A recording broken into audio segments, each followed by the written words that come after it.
Hey there, sports fans. Mike Crook coming at you with another episode of Laces Out.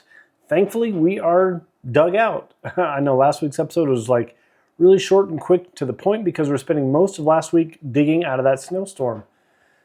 Thankfully, we've had really great weather since then, and it's probably, I'd say, over halfway melted. So thank God for that. This week, though, we'd like to touch on a very disappointing Broncos loss. Very heartfelt. As well as what's going on in Florida State, because right now that coaching carousel is moving really fast, but we just won't know just yet on who's actually picking up those open slots. And also, heads up in Boulder, they might be going to the Big 12 championship. Stay tuned.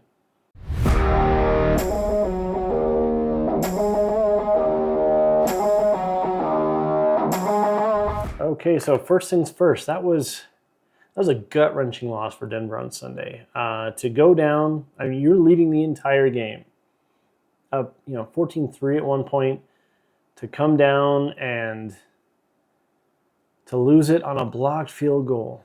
Bo Nix was, honestly, if you look at the stats, I want to say he actually possibly just slightly outperformed Patrick Mahomes on the whole.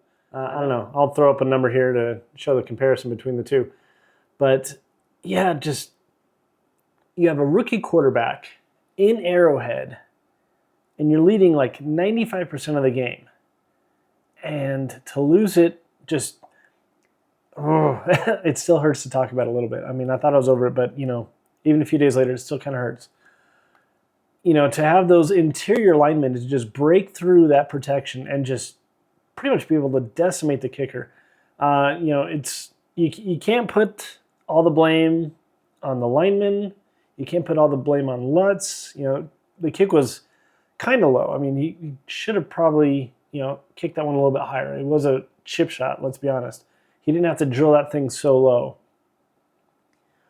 But to lose it like that is just so sad. I mean, what can anybody do to beat the Chiefs at this point? Thought Denver was going to be the team to break their win streak. Apparently not. But Denver returns to the friendly confines of Empower Field this week, taking on the Atlanta Falcons, who not a pushover team at all either. This is going to be murderer's row. This 3-game stretch, I figured they might have stood a chance, against Baltimore. They got decimated. It was close up until that last go, that final touchdown before the half. Before that, it was a really close game, and then just Baltimore steamrolled Denver in the second half. But they owned the game in Kansas City. And yeah, Mahomes was, injured, whatever. I don't care. Call it what you will. But yeah, they still had other weapons. Denver still kind of, took it to them. And now they have Atlanta coming to town, who's not going to be. That was, honestly, out of those 3 games, I thought Atlanta was pretty much the only gimme win, so to speak. And, Kirk Cousins and the crew, they're no pushover. It's going to be a tough matchup. But I think Denver has what it takes to rebound in this contest and at least come out of this three-game stretch with a 6-5 record. Really sucked to go 5-6, obviously, when they started out 5-3 heading into this stretch. But to keep pace with the Chiefs and be able to at least get a number 2 spot in the division, they've got to at least get this win. This is almost, I would say, a must-win game for Denver. So look for a lot of really crisp passes. Look for a lot of better protection. Look for that run game to step up, honestly. I want to say that I wouldn't be surprised if Javonte gets the ball a lot more. And they might even look for him in some swing routes, swing passes, things like that. But honestly, I'll say give me Denver by 7 points in this game on Sunday. So go Broncos. All right, let's jump to the world of college football. And in Tallahassee, we've got some major coaching changes, finally, in Florida State. Mike Norvell announced on, was it Sunday, I believe, that they are firing, effective immediately, their offensive coordinator and offensive line coach, Alex Atkins, as well as their defensive coordinator, Adam Fuller, and their wide receivers coach, Ron Dugans. This has been a long time coming for this, honestly. I mean, the O-line has been atrocious. They can't block anything. You can be Tom freaking Brady back there, and you won't be able to have enough time to get a clean ball off. You're just scrambling all the time. So then, yeah, of course, you throw in a true freshman, a redshirt freshman. Yeah, they're going to have some struggles. Yeah, both of these quarterbacks have had moments of greatness. Luke, honestly, more than Brock, in my opinion. But still, you've got to get that O-line prepped up. And the defense this year, sparks of greatness have kept them in games, honestly, but they still have a lot of improvement, and the wide receivers are terrible. Like, these guys can't catch a cold. And what is it going to take to make it better? I mean, the athletes on paper you think would be great star athletes. I think there's, I don't know how many, but we've had several 3 and 4, and I think maybe even a couple 5-star wide receivers on the roster. And yet something isn't transitioning to game day. Like, I don't know what they're looking like in practice, but on game day, they're terrible. They'll come up with some great catches here and there. Just like, the quarterbacks, they'll have some great throws here and there. But overall, just a horrible offensive production. When you rank last or dead last, near last in almost every category, offensively and defensively, there's a lot of things that have to change. So I'm thankful that FSU is finally making the change on the coaching staff that they've needed to for a very long time. But the question is who is going to be taking those jobs?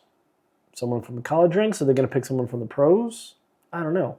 Leave your comments below on who you think FSU is going to pick up as an offensive coordinator, O-line coach, D-line, or a defensive coordinator, as well as a wide receivers coach. PK Sam, if you're out there, dude, love to have you in Tally. Come on, let's make it happen. Okay, last up on the list to talk about, CU and the magical season that's happening in Boulder, Colorado right now. Like, this is just insane. All the flack that Coach Prime has taken, it's a circus show. This guy can't do anything. It's going to be a joke. They'll be lucky if they get 5 wins this season. Guess what? Not only has this team exceeded expectations this year, they're going bowling, and they're in the hunt for a spot in the Big 12 championship. Right now, they actually control their own destiny alongside the undefeated BYU Cougars. As it stands right now, they've got 3 games left on the slate. They've got Utah this weekend, followed by a trip to Kansas, and then they'll wrap up the season against Oklahoma State. So it's going to be a great slate to end the season with, because right now, as it stands, what is it? I think Utah is the only team that actually is kind of high up there. No, never mind. Utah's 1-5 in the conference, and 4-5 overall. Oklahoma State is defeated in the conference at 0-7, 3-7 overall. It's Kansas that could actually cause some issues. I mean, Kansas is 3-6, 2-4 overall. So on record, these all 3 should be pushover games. But these teams have actually made some noise against larger opponents. BYU, I believe, had a scare against Kansas, wasn't it? But yeah, so while the record states that this should be an easy 3-game stretch for Colorado to finish out the regular season, don't overlook any opponent, because if you get cocky, that's when the L's happen. That's when we end up having busted tackles or broken routes, turnovers, things like that. If Shador and if Travis Hunter and Wester and Shepard and all these guys, if they can remain healthy for this 3-game stretch, I absolutely see them going undefeated and taking on BYU in the Big 12 championship game. The winner of that, automatic playoff spot in the first 12-team college football playoff. So how cool is that? So for Utah this weekend, it's on the big noon kickoff, I believe, as well. 10 a.m. Mountain Time kickoff. And I'm going to pick it right now. CU is going to take Utah. It's going to be close in the first half, but I'm predicting a 14, 17 point, somewhere in that ballpark, win by the time the clock reads zeros at the end of the fourth quarter. So let's go Buffs and bring on Kansas after that. All right, time for this weekend's picks. Let's start off with the Big 12 first. We're going to go rapid fire. I'm not sure if we're going to have a graphic up here on the screen for what the picks are. I'm not sure if we're going to get around to doing a bulleted list. I swear I keep saying we're going to do this every time, and something always comes up. But if it's up here, great. If not, maybe next week. Who knows? But first things first, Friday night, you've got Houston traveling to Arizona. Give me Arizona by 4. Then we've actually got 5 games on the weekend slate.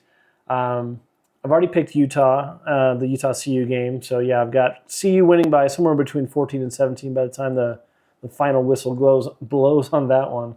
Then we've got Baylor traveling to West Virginia. Give me the Bears on that one by 7.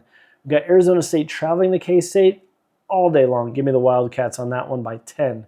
Cincinnati traveling to Iowa State. Iowa State was once the darling to face BYU in the Big 12 championship. Look for them to rebound against Cincinnati, win this one by 10. And then we've got Kansas and BYU. Kansas is sneaky good. I don't know if they're sneaky good enough to beat BYU. Give me the Cougs on this one by 4 points. Lastly, we've got the 6-game slate of ACC football games all happening on Saturday. We start things off with Clemson traveling to Pitt.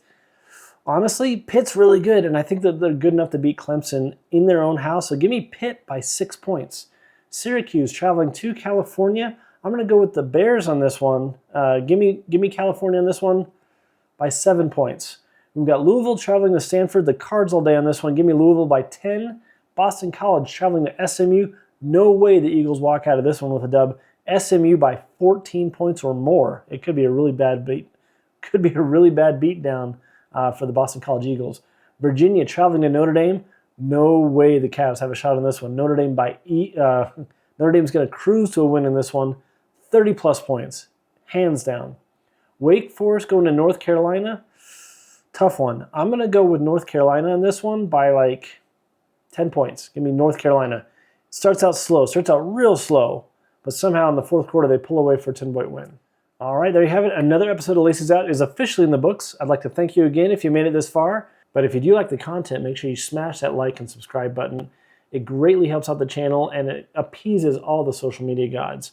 So until next time, enjoy this weekend slate of games, and we'll see you again here next week for another episode of Laces Out.